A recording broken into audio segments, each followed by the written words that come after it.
Our top story, a former Florissant police officer indicted. This gentleman had a modus operandi. The charges he now faces in federal courts. He violated these women's civil rights.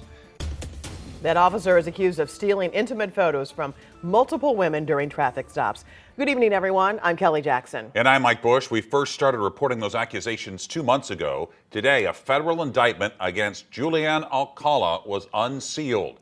5 on your side's Robert Townsend has poured through those court documents and his reaction from the attorney representing some of the Jefferson County man's alleged victims. Robert. Mike and Kelly, Julianne Alcala has been indicted on 20 misdemeanors and 1 count of felony obstruction of justice in the alleged nude photo scandal. Now tonight, we hear from 2 lawyers who represent several of Alcala's accusers and the Florissant Police Department.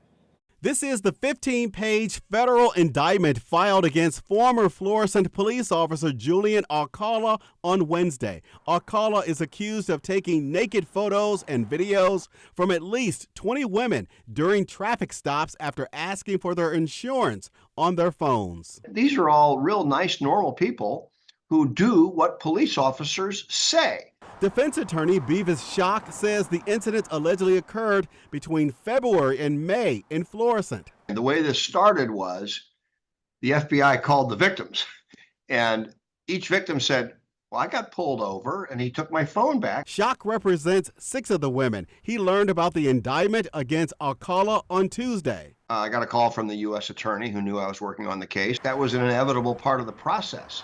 He violated these women's civil rights. Alcala is also accused of trying to delete the evidence. He worked at the Florissant Police Department for 11 months before resigning in June.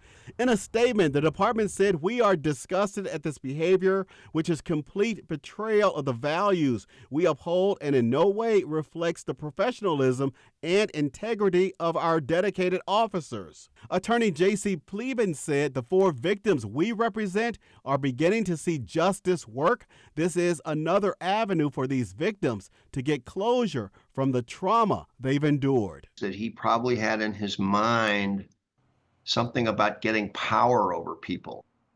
Schock says he expects Alcala to show up with his lawyer and turn himself in to U.S. Marshals by Friday.